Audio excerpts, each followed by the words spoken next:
Sí, es terrible estar atrás. Ya. Ay, no,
Bueno, entonces vamos a hablar de tóxicos. Esta es una enfermedad que puede ser interesante, pero de repente no, depende de muchos. El primer factor de esta enfermedad, es su frecuencia. Por ejemplo,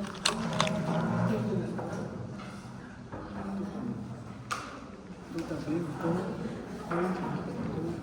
mejor para no que es mala educación, 1/3 de los que están acá tienen toxoplasmosis. Y no saben, ¿no es cierto? ¿Por qué no saben? Porque la infección aguda puede ser asintomática. O a veces presentan, a ver, recuerden si han tenido un poco de fiebre, malestar general, dolores musculares, un poco de cefalea, y si se hubiesen palpado, los ganglios de acá estaban aumentados de tamaño, que no duelen, pero que duran 2 o 3 días y por pronto se desaparecen. ¿Han tenido o no han tenido? ¿Es probable? Sí. ¿Qué? Ojalá que no. Ojalá que no. Al contrario, ojalá que sí. Bueno, depende. Vamos a ver, porque es muy... no se puede decir si es bueno o es malo. ¿Ya? Bien, entonces, ¿qué es lo que pasa? Entonces, ¿por qué es importante esta enfermedad? Es una cosa tan simple que no hablamos de eso. Es que si se infectaron, lo que van a tener en sus tejidos son quistes de toxoplasma. Y están guardaditos perfectamente. Si en algún momento de su vida hacen inmunodepresión por cualquier causa, esos quistes se rompen y hacen una infección severa. ¿Ya? Entonces, por eso es importante. Pero además es importante porque la madre, si se infecta durante el embarazo, puede transmitir al feto y producir toxoplasmosis congénita, que es una enfermedad terrible. ¿Listo? Entonces, por eso tenemos que poner énfasis en la toxoplasmosis, porque ustedes van a ser consejeros de familias y tienen que orientar este detalle. ¿Listo?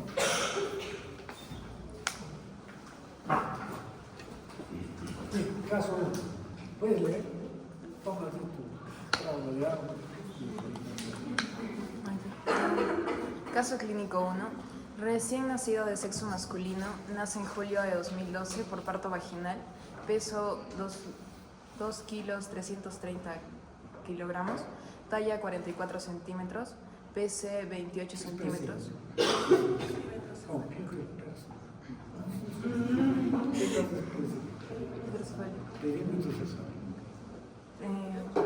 Apgar 6'8" y con 36 semanas de gestación por capurro.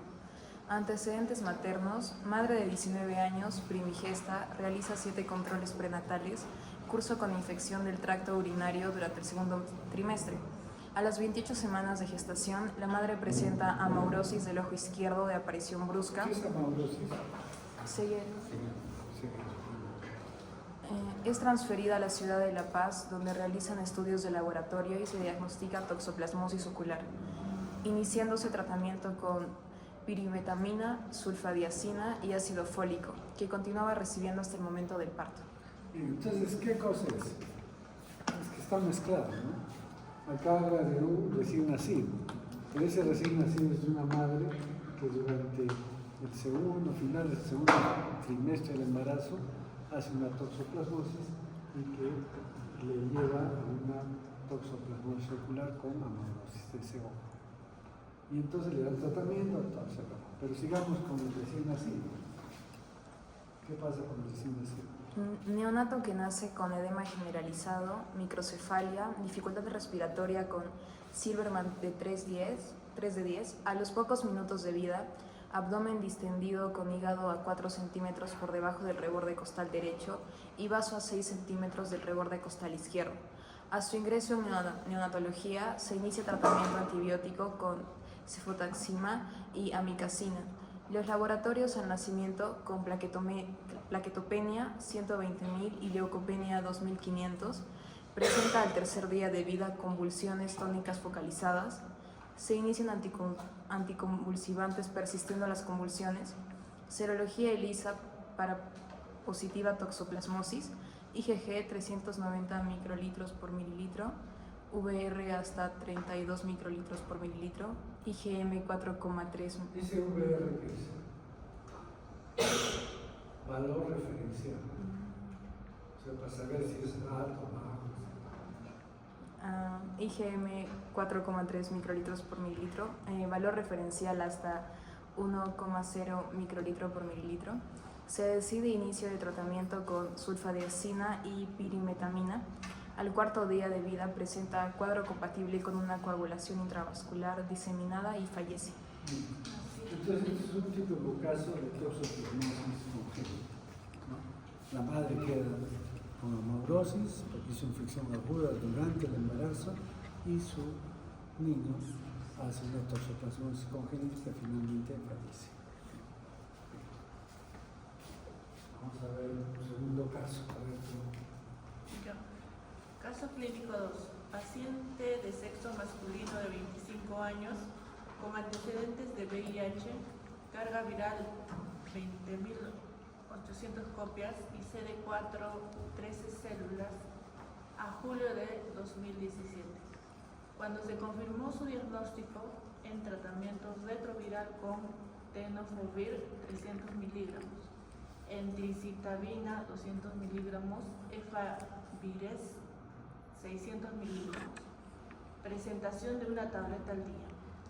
Desde el 17 de julio, apendicectomía complicada con estancia en terapia intensiva, portador de ileostomía funcional sin complicaciones aparentes, en espera de resolución quirúrgica. Ingresó al servicio de urgencias el 10 de octubre de 2017 por cuadro clínico de 4 días de evolución caracterizado por cefalea generalizada de moderada intensidad, que no cedía a la administración de medicamentos. Se acompaña de somnolencia, parestesia de la lengua y hemicara izquierda. A la exploración física, deambulación conservada. Colabora con el interrogatorio. La valoración de la escala de Glasgow fue de 15 puntos al inicio de la atención. Es ingresado para vigilancia en área de observación, donde el paciente se torna irritable y se observa un deterioro progresivo del nivel del sensorio. El 11 de octubre acudimos a valorar al paciente. Realizamos interrogatorio indirecto con madre del paciente que refiere que paciente acude por presentar disartria, cefalea intensa, astenia y pérdida de la fuerza motriz en miembros superiores. Al momento de nuestra valoración, paciente con deterioro cognitivo, irritable, confuso, no responde al interrogatorio. Se observó inyección conjuntival, llanto, pupilas isocóricas reactivas, mióticas y palidez generalizada. Se procedió a instaurar por los antecedentes del paciente tratamiento con trimetoprim, sulfamethoxazol e clindamicina. Se solicitó imágenes de resonancia magnética nuclear, exámenes de laboratorio. Ingresa a terapia intensiva para manejo e investigación, donde se continuó tratamiento con trimetoprim, sulfamethoxazol y corticoides, con mejoría sintomática después de casi un mes. Después de casi un mes pasa a piso de medicina interna hasta su alta hospitalaria el 27 de octubre. Entonces este es un caso con VIH y que hace una toxoplasmosis, una meningoencefalitis toxoplasmósica con compromiso neurológico, pero que cede al tratamiento y después se va de alta.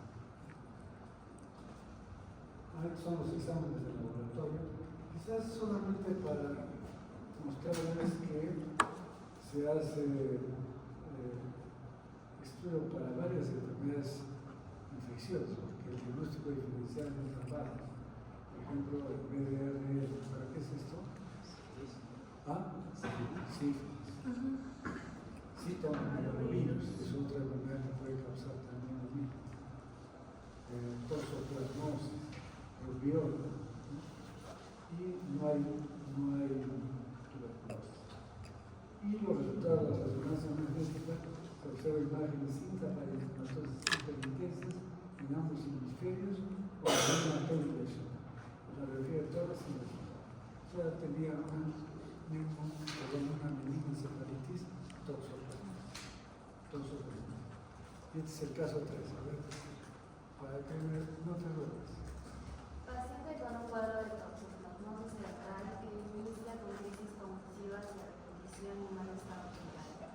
Se estudió con uso de métodos complementarios, tomografía axial computada y resonancia magnética con espectroscopía, que brindaron imágenes sugestivas de su infección, al igual que estudios de ELISA y Western Blot confirmatorio. Se realizó serología para toxoplasmosis que resultó positiva, dando el diagnóstico definitivo, el cual se trató con quimioterapia, sulfamethoxazol como tratamiento alternativo.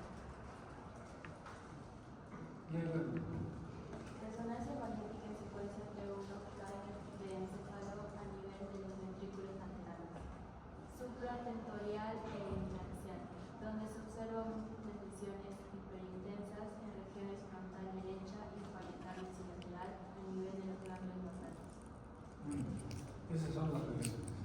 Este es un paciente que no tiene síntomas, pero también hace una toxoplasmosis cerebral. Entonces, como vamos a ver, puede ser que el paciente sea inmunodeprimido o que sea el parásito muy virulento en algunos casos. Y ahí sí, vamos a ver estos problemas, ¿no? Pero en la mayoría de los casos es el Entonces, ¿qué es la toxoplasmosis? Es una zoonosis, porque muchos animales tienen, incluso pájaros, pueden tener toxoplasmosis, causada por Toxoplasma gondii. El gondii viene del nombre de un roedor que encontraron infectado con, el primer animal infectado con toxoplasma.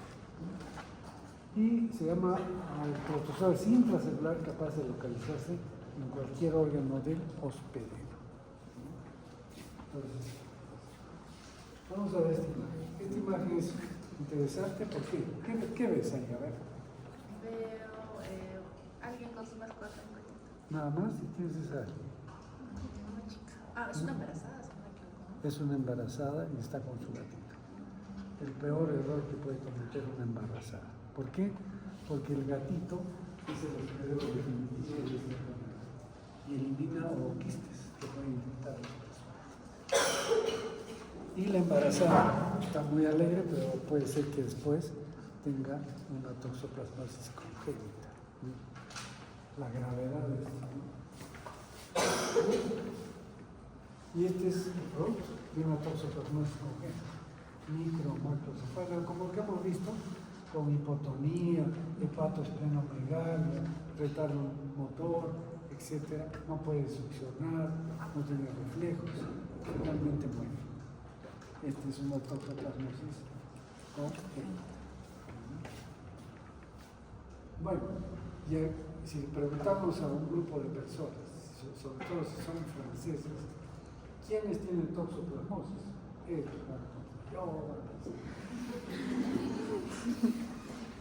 y es que en Francia es muy frecuente la toxoplasmosis. ¿Por qué será? Porque tienen gatos. Tienen gatos, todos tienen gatos, ¿no? Porque comen carne mal cocida. y se adquiere también por comer carne mal cocida. Si ustedes van a un restaurante francés y piden carne, no, a mí me gusta la carne bien cocida, la van a mirar de pies a cabeza. ¿Qué tiene este loco, no? Es como que ustedes pidan, qué sé yo, un ceviche arriba. ¿Sí o no? Así que tiene este loco. El ceviche es crudo, es igual. La carne para ellos es casi cruda. Y por eso se infectan con esta enfermedad. Casi el 95% de los franceses tienen toxicidad. Bueno, esta es una toxicidad cerebral en pacientes con SIDA. Vean los quistes y acá lesión lesional. Y este es el toxoplasma. El toxoplasma tiene un ciclo parecido a sarcocistis. Si se acuerdan de sarcocistis, esto va a ser fácil. ¿Por qué? Estos son taquizoitos que se están dividiendo por endodiogenia. Hay dos núcleos, después se van a partir y va a haber así reproducción por endodiogenia. Son taquizoitos. ¿Y dónde se reproduce? Dentro de un macrófago, al inicio dentro de un macrófago. Este es el núcleo del macrófago, se han reproducido muchos taquizoitos y después sale se rompe el macrófago y pueden ir a otro macrófago o por vía sanguínea o linfática a otros tejidos y empezar otra destrucción de células. Son los taquizoitos que pueden ir por vía linfática o por vía sanguínea. Y estos son los taquizoides. Si hacemos una microscopía, esto mide 7 micros más o menos. ¿Cuánto mide un eritrocito? 7. Igual que un eritrocito. Entonces, este es el núcleo en la parte gruesa, hay reticuloplasma, o sea, organelas, y esta es la parte anterior que da origen a la zona apical, donde tiene conoides, micronemas, rocas, y que sirve para penetrar a las células. Se pega con esta parte y se introduce a las células, ¿no? A cualquier célula, neuronas, hepatocitos, células musculares, etc. Bien, este es el mismo taquizoito, pero ya la microscopía electrónica vea su núcleo, ¿no? Esta es la parte conoide, la parte apical. Y acá ven un taquizoito reproduciéndose activamente. Esto se llama pseudoquiste. Y este es un pseudoquiste, efectivamente. Vean, este es un núcleo de un macrófago, este es el citoplasma, y dentro están los taquizoitos reproduciéndose activamente. Y esto es un quiste. Aquí ya el quiste produjo, ya no son taquizoitos, sino que se llaman bradyzoitos, no es una sustancia que se pega a la membrana de la vacuola y hace un quiste. Esto es el cerebro del hipocampo. Entonces tenemos un quiste. Y este es un ooquiste. Generalmente el gato elimina ooquistes, pero con un solo esporoblasto. Y en el medio ambiente se dividen en dos y después se forman dos ooquistes. ¿Listo? Bien, vamos a ver entonces el ciclo. ¿Cómo es el ciclo? Hemos dicho que hay ciclos sexuales y asexuales, ¿no es cierto? Entonces en el gato se da el ciclo de esquizogonia y después de gametogonia. ¿Cuál es el sexual? La gametogonia. Por lo tanto, el gato es hospedero definitivo, por eso. ¿Ya? Y este ciclo se da a nivel intestinal, en el intestino del gato. Esquizogonia, gametogonia. ¿Cuál es el producto de la gametogonia? El huevo cigoto, que se recubre de una membrana quística que se llama. Entonces el gato, ¿qué va a eliminar en sus heces?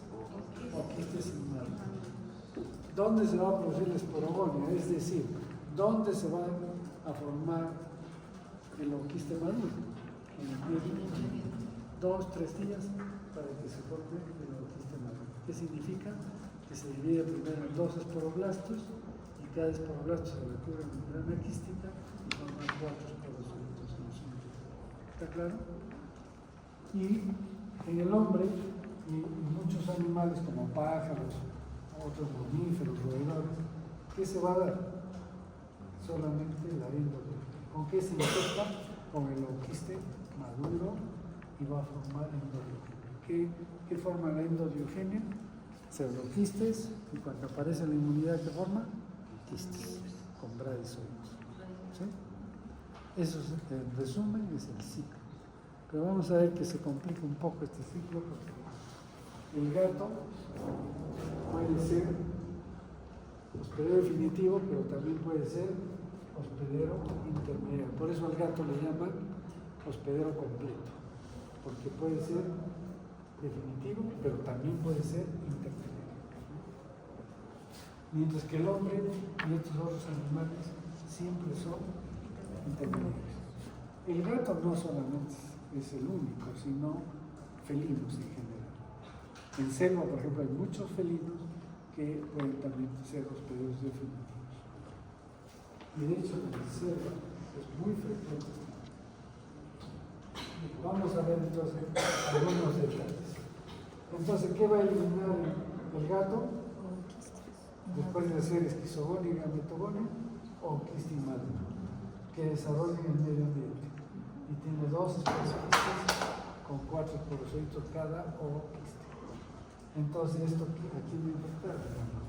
A los animales. ¿Y los animales qué van a hacer? Lo primero que entra estos porocitos en macrófagos y llena de taquizoides. Estos taquizoides pueden tomar otros macrófagos o ir por vía linfática o por vía sanguínea a otros tejidos. Y entonces, ¿qué va a formar en estos tejidos? Por endodiogenia, pseudoquistes y después quistes. Entonces en la carne quedan los quistes. Y el gato se come esta carne y se infecta con quistes, con bradizoides. Estos bradizoides van al intestino del gato. ¿Y qué va a pasar? Hace esquizogonio, gametogonio. ¿Sí? ¿Está claro? Eso es así. ¿Y el hombre qué va a pasar? Puede infectarse con quistes de las heces del gato, ¿cierto? ¿Y qué es lo que va a hacer? Salen los esporozoitos, entran a macrófagos del intestino, se reproducen como taquizoitos por endodiogenia, muchas veces pasan a la sangre, al linfático, a todos los tejidos. Y si está haciendo parasitemia, ¿qué puede suceder? Que puede pasar a al feto. Pasa por vía placentaria los taquizoides, solo taquizoides pueden pasar. ¿Está claro? Entonces, si nos damos cuenta, el hombre acá también puede comer carne mal cocida y puede infectarse también por comer quistes. Entonces, ¿con qué se infecta el hombre? Principalmente con quistes, pero también con carne. Y a veces últimamente han dicho que es más frecuente la infección por carnes mal cocidas que por quistes. Entonces puede comer quistes que tienen esporozoides. Puede infectarse por comer quistes que tienen bradizoides. O puede ser con taquizoides. ¿Cómo cortar taquizoides? Vía transplacentaria. O si una persona dona sangre y está con enfermedad aguda, puede pasar de taquizoides. Por eso que siempre antes de donar sangre, ¿qué le preguntan al donador? ¿Está usted con fiebre? ¿Por qué? Porque puede estar haciendo una fase aguda. Entonces no puede dar sangre si está con fiebre, porque puede pasar bacterias o parásitos. Pero el hombre también puede infectarse con quistes. ¿Cómo será con quistes?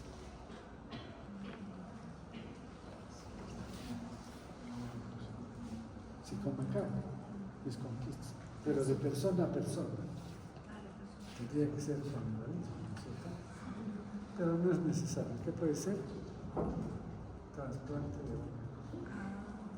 Si una persona dona un riñón con quistes de toxoplasma, pasa al receptor y le tienen que hacer en el receptor. Le bajan la inmunidad para que no rechace el objeto. Y ese quiste se reactiva y hace otra vez toxoplasmosis aguda. Por eso, moraleja, Si se va a hacer un trasplante, el donador debe tener toxoplasmosis. Se tiene que hacer serología para el donante. Y tampoco puedes donar sangre si es que está enfermo. Agúdame. Bien, pero ahí no queda todo el detalle. Este es el gatito. Entonces hemos dicho que una persona se puede infectar con quistes de las heces del gato, ¿sí? Se puede infectar por comer carne mal cocida con quistes. Y se puede infectar con taquizoitos a través de transfusiones o a través de la vía transplacentaria, ¿sí? Entonces, esporozoitos, bradizoitos y taquizoitos, los tres, ¿sí? ¿Y el gato con qué se infecta? Si se come un ratoncito que está enfermo, tiene taquizoitos en sangre, se lo come y va a ingerir taquizoitos, pseudoquistes. Entonces se infecta con pseudoquistes, o sea, taquizoitos. También se infecta con quistes. Acá está el pseudoquiste que está equivocado. Son quistes en tejidos, ¿no es cierto? Y estos quistes que contienen bradizoitos, o sea, taquizoitos, bradizoitos. Pero el gato también puede infectarse con heces de otro gato. Y en ese caso hay esporozoitos. ¿Sí? Entonces es igual que el hombre. Hemos dicho el hombre como quistes o con bradizoitos a través de la plaza baja. Entonces, ¿qué pasa cuando el gato se infecta con taquizoitos o bradizoitos? Llega al intestino y hace esquizobolia. Hemos dicho, ¿no es cierto? ¿Cuál es el producto de la esquizobolia? Merozoitos. Estos merozoitos entran a otras células y ¿qué van a hacer? La gameto y van a producir el huevo cigoto y se le cubre una quística o un quiste. Y este oquiste en el medio ambiente divide los esporoblastos, 2 esporoquistes con 4 esporozoitos cada uno. ¿Está claro? Entonces, ¿con qué se infecta el gato? Con pseudoquistes, taquizoitos, con quistes en carne y también con quistes de otro gato. ¿Sí? Igual que el hombre. Pero, acá viene un detalle. Si el gato se infecta con quistes, va a ingerir muchos bradizoitos. Y estos entran y hacen ciclo intestinal. Esquizogonia, gametogonia, y en 3 a 6 días están eliminando quistes inmaduros. Pero ¿qué pasa si el gato ingiere ooquistes de otro gato? ¿Qué tienen estos ooquistes? Esporozoitos. Y estos esporozoitos entran al gato, pero no pueden hacer el ciclo intestinal. Los esporozoitos no hacen ciclo intestinal. Tienen que hacer ciclo tisular, igual que el hombre, por endodiogenia. Entonces tejidos macrófagos, taquizoitos, más pseudoquistes y finalmente ¿qué? Quistes. Aparece el primer quistes. Entonces, el gato hace su ciclo tisular, quistes, taquizoitos, pero estos taquizoitos por vía sanguínea pueden llegar al intestino. Y si llegan al intestino, ya empieza el ciclo tisular, el ciclo intestinal. Gametogonia esquizogonia y gametogonia y producción de quistes. Entonces, miren, si es que se infecta con quistes, 3 a 6 días ya produce quistes. Pero si se infecta con ooquistes, ¿qué es lo que va a hacer? Primero el ciclo tisular y después el ciclo intestinal. Y va a eliminar ooquistes 21 a 40 días después. Es diferente a 3 a 6 días. ¿Está claro? ¿Por qué? Porque tiene que hacer los 2 ciclos. ¿Sí? ¿Está claro? Entonces, eso es lo que pasa en el gato. Y si quieren más del ciclo, ya para. Entonces el gato con qué se infecta, con bradizoitos en carne mal cocida, ¿cierto? O puede infectarse. Bueno, ¿qué es lo que va a hacer? Va a tener la esquizogonia, la gametogonia, los merozoitos y después hacer los ooquistes. Y estos salen con las heces. Y estos ooquistes aquí van a infectar a los animales, ¿no? Que se infectan con quistes y van a hacer, ¿qué cosa? Endodiogenia y va a producir bradizoitos, ¿sí? Primero bradizoitos en macrófagos, después bradizoitos en cualquier órgano. Pero también se puede infectar por comer carne a los mamíferos o los carnívoros. No, si es un pájaro, un herbívoro, no, solamente con hongos. Y el hombre con qué se infecta? Con quistes, pero también por comer carne malvada. ¿Listo? Finalmente, ¿qué va a hacer? Quistes en sus tejidos o taquizoitos en ¿está claro? ¿Sí? Bien. Entonces la patogénesis es un proceso inflamatorio de los tejidos, diferentes tejidos. Entonces el cerebro es los taquizoitos que están reproduciendo en una neurona, ¿cierto? Y acá también, taquizoitos. Entonces el proceso inflamatorio. Y esto ya es un proceso inflamatorio, este es un edema cerebral o toxoplasma, una meningoencefalitis, un paciente con. Y este es un quiste. Digamos, en una persona normal que se infectó, puede formar quistes en el cerebro, en el músculo, en cualquier cosa. Y ahí se queda en forma latente. Este es el quiste con. ¿Qué será acá esto? Cada puntito. El núcleo de un radio. Y eso también, pero ¿en qué está este? El músculo también forma quistes. Bien, entonces hemos dicho que depende la enfermedad de los hospedero, ¿no es cierto? Pero también depende del parásito. Entonces, ¿por qué? Porque hay tipos clonales. El tipo clonal 1 es virulento para el ratón. ¿Qué significará virulento? ¿Qué es virulencia?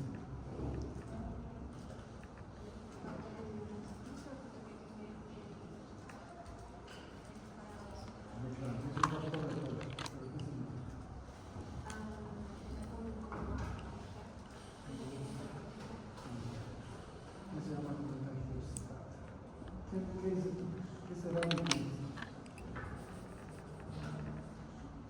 Bueno, ¿quién sabe?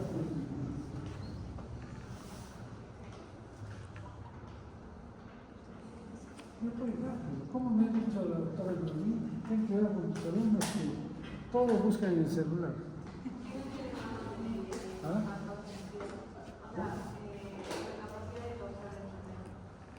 Eso es patogénesis. La virulencia sería el grado.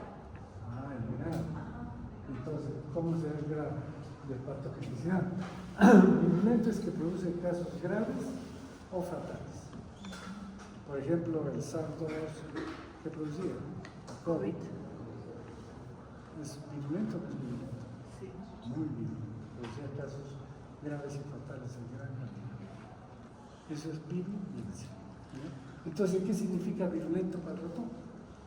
Nosotros teníamos en el laboratorio la cepa de toxoplasma, pero lo manteníamos, no se puede mantener en medios de cultivo, sino en ratoncitos. Entonces, se inoculaba el toxoplasma en el ratón, en peritoneo, y se desarrollaban taquizoitos, después iban los tejidos, quistes en el cerebro del ratón, etcétera, etcétera. Y después a los 7 días se moría el ratoncito. Entonces, ¿qué había que hacer?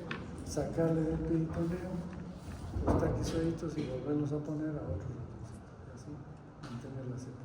¿Para qué? Para hacer métodos de diagnóstico. Hasta que el técnico que hacía esto leyó que podía contagiarse. A propósito, se olvidó 2 semanas de replicar, se murieron los ratoncitos y ya no hubo más toxoplasma. Entonces mata al ratón. Pero hay otras. ¿Dónde está esto? Fundamentalmente en Sudamérica. O sea, nosotros tenemos más del 51, más del 40% es virulento, pero hay también no virulento. El tipo clonal 2 es avirulento para ratón, la mayoría en Francia, ¿no? O en Europa. La mayor parte es En Europa ya, en toda Europa es el tipo clonal 2. Y el tipo clonal 3 fundamentalmente en Norteamérica, Centroamérica, África y Asia. Entonces, esa es la distribución. En Chile, por ejemplo, había muchos casos de toxoplasmosis congénita.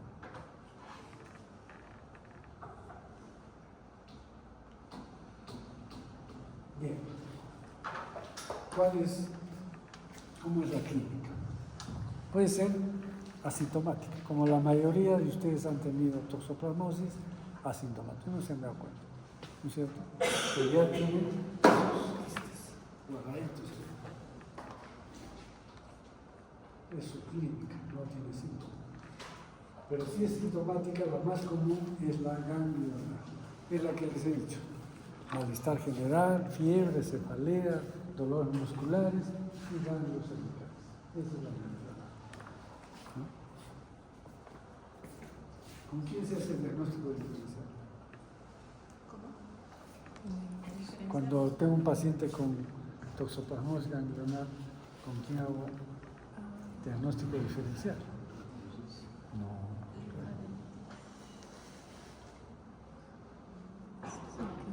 Ese es el arte del médico, el diagnóstico diferencial básico. Si no, no tiene amplitud para pedir análisis. ¿Cuál es? Mononucleosis infecciosa. La mononucleosis también da ganglios, da malestar general, etc. ¿Y cómo diferencia?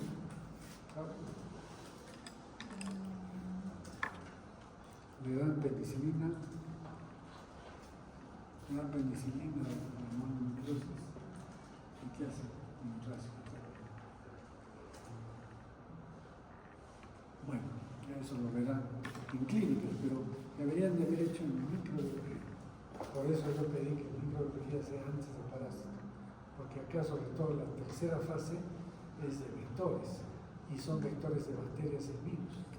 Entonces, si no saben bacterias ni virus, no entienden lo que es la tercera fase. Bueno, hay formas digestivas también, como estas digestivas, con ganglios mesentéricos, ahí hay ganglios mesentéricos. La neurológica, meningoencefalitis toxoplasmósica, la cardíaca, miocarditis toxoplasmósica, neumonitis toxoplasmósica y la ocular. La ocular es también frecuente, generalmente de un solo ojo. ¿Se acuerdan del primer caso? Amaurosis del ojo izquierdo. Esto los oftalmólogos son campeones en hacer diagnóstico de toxoplasmosis. Utilizan el oftalmoscopio, ven el fondo de ojo, esto es una toxoplasmosis. Le piden serología positiva. Ya tienen su oftalmoscopio.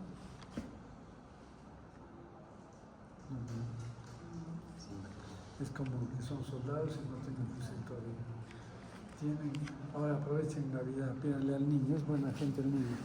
Les va a traer un oftalmoscopio. Bien. ¿Y la generalizada cómo es?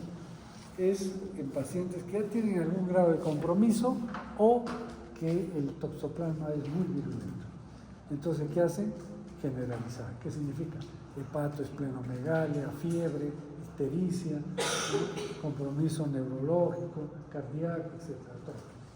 ¿Ya? Entonces, esa es la forma generalizada. Y esta es la forma que puede ser sintomática si es que ha habido lesiones importantes en la fase aguda, es decir, van a presentar secuelas. Por ejemplo, esta chica que tuvo amaurosis ya queda ciega para toda la vida.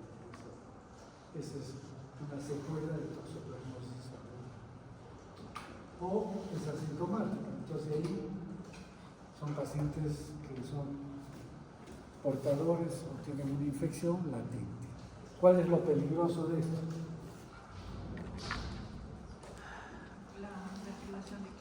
Que se pueden reactivar los quistes cuando hay una infección por VIH u otros que producen inmunodepresión. ¿Sí? Entonces, eso es. O sea, como nadie está libre, ya sea que tiene toxoplasmosis o que no no tiene, ya, depende cómo va. Y esta es toxoplasmosis congénita. Miren, les voy a contar una historia que es muy aleccionadora. Yo he hecho mi tesis en toxoplasmosis. Antes, cuando no sabía qué iba a hacer para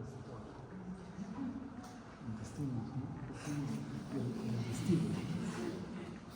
Mi hermano me trajo un kit para hacer inmunofluorescencia de obsequio, así como el oftalmoscopio, me llegó de obsequio un kit para toxoplasma por inmunofluorescencia. Entonces, un amigo me hizo un muestreo en mujeres en edad reproductiva de Arequipa. ¿Qué significó? Que este bandido me dijo, ya tienes que ir a Sachaca en esta manzana y buscar una persona en edad reproductiva y le pides que te dé sangre. ¿Fácil? Bien, 100 personas de todo Arequipa. Tenía mi mapa, no interesaba que estén embarazadas. Mujeres en edad reproductiva. De todo Arequipa, 100 personas. Logré conseguir mis 100 socios. Antes de terminar la carrera, todo en sexto año ya tenía mis socios. Y entonces en séptimo año empecé a procesar. Casa por casa, ya no de las casas, sino de los laboratorios. Y fui a parasitología, la UNSA no había la católica. ¿Me pueden ayudar? Yo era estudiante, había hecho parasitología. ¿Me pueden ayudar? No conocemos esa técnica. Hacían otras técnicas, pero no esa. Por todos sitios, nada. Hasta que encontré al doctor Alonso Chávez, ya fallecido, que hacía inmunofluorescencia para rabia. Trabajaba en el laboratorio de salud pública del Honorio Delgado. Hacía rabia, tuberculosis. Es solamente eso. Y había estado en Estados Unidos, manejaba la técnica. Ya, yo te voy a ayudar. No era ni docente, pero mejor que un docente fue un tutor de primera. Hasta que finalmente tenía que leer ya las muestras procesadas y era un microscopio de fluorescencia, un cuartito oscuro, cerrado, y vamos a probar. Era como lámparas de mercurio. Ahí había una nota grande, decía, no se olvide de contabilizar las horas de uso porque al final explota la lámpara. Había que sacarla antes de que explote, ya se imagina. Entonces fuimos a leer las muestras. No funcionaba el aparatito. Entonces yo dije, de repente yo no puedo, ¿no? Llegó él, digo, no puedo leer. No te preocupes, no, tampoco. Mucha, dije, ya, todo mi trabajo al suelo. No te preocupes, búscame en mi laboratorio en la tarde. Tenía en Santa Marta. Tenía un microscopio de 4 meses recién comprado. Precioso, alemán. Y ahí leímos todas las muestras. Fue el primer, cuando ya enfoqué y vimos el caso control positivo, fue una emoción que no se imagina. Porque era como ver un cielo oscuro, estrellado. Ahorita les voy a mostrar las lámparas. Entonces, eso hice.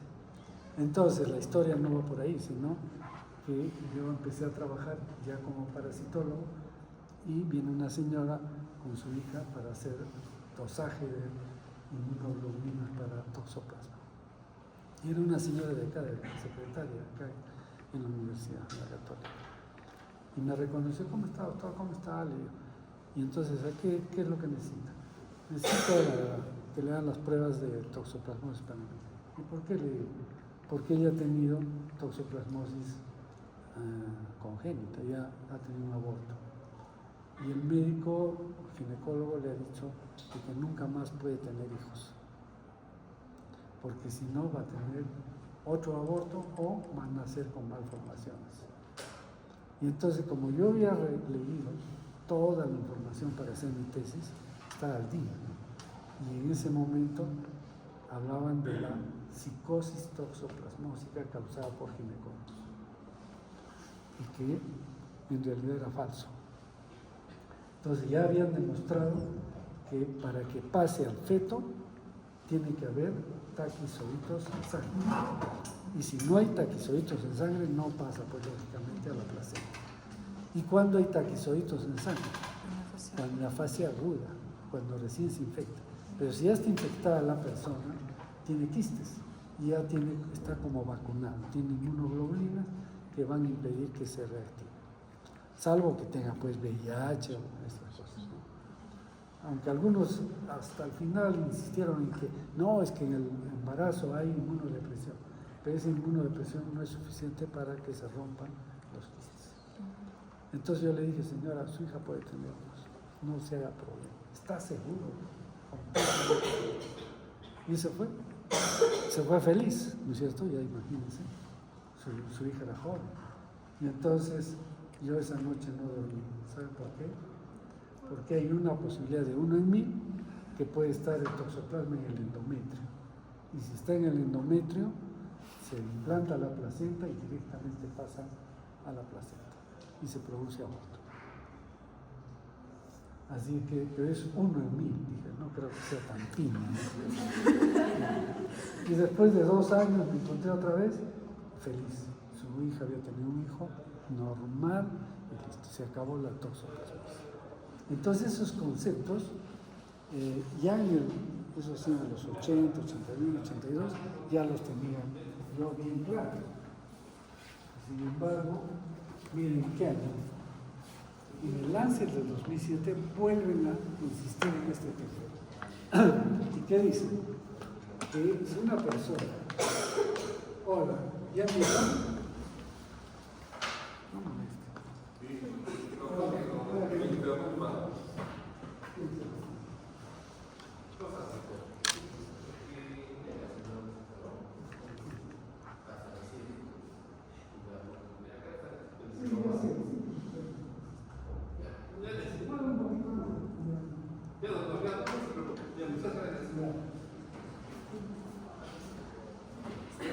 Están aprendiendo inteligencia artificial. Son ingenieros que no me gusta. El año pasado me nombraron, ¿qué se llama? Para la clase del recuerdo, de la promoción de 25 años, me pidieron ingresar a la clase del recuerdo. Bueno, no era tan de recuerdo porque les hice con inteligencia artificial todo. Muy bonita clase. Bueno. Pero entonces seguimos. Si la persona se infecta en el primer trimestre del embarazo, ¿qué es lo que va a suceder? Que la probabilidad de que pase al feto es baja. ¿Por qué? Porque la placenta tiene vasos pequeños. ¿Listo? Y entonces, solo el 17%. Yo había estudiado esto antes, ¿cuántos años? Más de 20 años, y esto era parecido. Hablaban del 15%, acá dice 17%.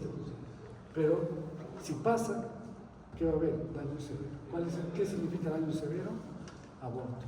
Porque es el embrión el que está siendo alterado. Entonces hay muchas malformaciones. Entonces, si la persona se infecta en el segundo trimestre del embarazo, ¿qué va a suceder? Aumenta el riesgo de infección. O sea, ya los vasos son más grandes, permiten más pasaje de taquizoitos, ya el 44%. Pero las lesiones son moderadas, como esta niña que tiene su hijito con amaurosis, ¿no es cierto? Que hemos visto el caso. Y si se infecta acá puede ser unas semanas antes del embarazo, y si se infecta en el tercer trimestre, mayor probabilidad de pasaje, al 71%. Y la infección es leve. ¿Qué es leve? Infección generalizada. ¿Ya? Entonces, ¿qué es lo que pasa en el primer trimestre que hemos dicho que sucede? Aborto. En el segundo trimestre, la triada de Sabin, macro o microcefalia, es el primer componente de la triada. Macro o microcefalia. Segundo trimestre, segundo componente de la triada, calcificaciones cerebrales. Y tercero, correo. Esta es la correo de que ustedes tienen que aprender a ver. ¿Qué es esto? ¿Cómo se llama? ¿Qué se llama? La papila. Esta es la marca. pero la papila está normal, pero la mácula tiene la toxoplasmosis, ¿no? Y esto el oftalmólogo, ¿cómo no va a ver esto por el oftalmólogo?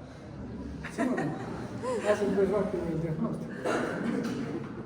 Entonces, si ustedes sospechan de toxoplasmosis, inmediatamente hay que sacar. ¿Cómo no se va a ver esto? Y antes de irnos, un comentario que es más que toxoplasmosis, es un curso de ética que les voy a hacer en segundos. Esto es el primer caso de correlativitis toxoplasmosis en una niña, ¿ya? En Praga. Y esta fotografía es Praga. Acá hay un puente, que se llama el puente de Carlos, esta es una torre quemada, y este es el río Moldova. Y entonces, ¿cuál es la historia de esto? Que había un rey, es el rey Carlos III, creo que era emperador de esa zona, y sospechaba que su mujer le engañaba. Entonces lo llama al confesor, al curita que era confesor de la reina, que se llamaba Juan. Ahora es San Juan, ahora, se ha vuelto santo. ¿Y por qué? Y le dice al cura, me tienes que decir si mi mujer me engaña o no, si la reina me engaña. ¿Y qué le dijo el cura? ¿Le dijo así o no? ¿Qué cree que le dijo?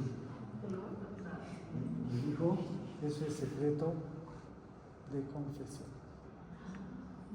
Y no le puedo decir. ¿Qué es secreto de confesión? Le dijo, yo soy el rey, tienes que obedecerme. No le voy a decir. Y entonces lo torturaron, le sacaron las uñas, etcétera, etcétera. Y finalmente lo ahorcaron y lo echaron a ese río. Y después dijeron que ese curita hacía milagros.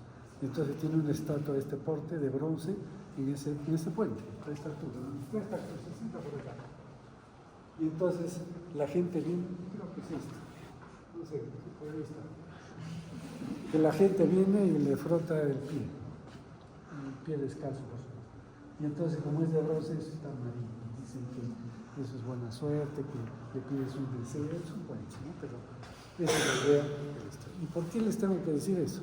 Porque ustedes van a ser como los juros, van a ser médicos y hacen un juramento y no pueden ir diciendo, aquel tiene sífilis, aquel tiene sida, aquel tiene lo otro. Ese es secreto profesional. Y no pueden estar difundiendo las enfermedades de las personas. Calladitos, ¿sí? Y otra cosa más, la ética. Nunca hagan un certificado falso. Por más amigos que sea, yo tengo un amigo que hizo un certificado falso por amistad. Ni siquiera cobró el tonto. Viene un amigo y le dice, puedes hacerme un certificado de que ha tenido una gripe, cualquier cosa, es para el trabajo. Pero que venga pues tu amigo, ¿no? O tu familiar. No, es que no quiere venir, por favor, casi mi hermano, hazme el certificado. Y le hace el certificado. Pasan unos meses, lo llama el juez. Y el juez le dice, esta es su firma, mira, en el certificado médico, y dice, sí. ¿Y usted ha visto a este paciente? No, no me acuerdo, dice, pero si ha firmado, bueno, supongo que lo he visto. ¿Cómo lo ha visto si ha muerto 3 meses antes de ese certificado? Era por cuestiones legales, no sé qué quería el certificado. Ahí, preso. Por hacer más vale pasar de mala gente que meterse en estos líos. Ahí quedamos. ¿Cuándo damos clase? A la otra semana.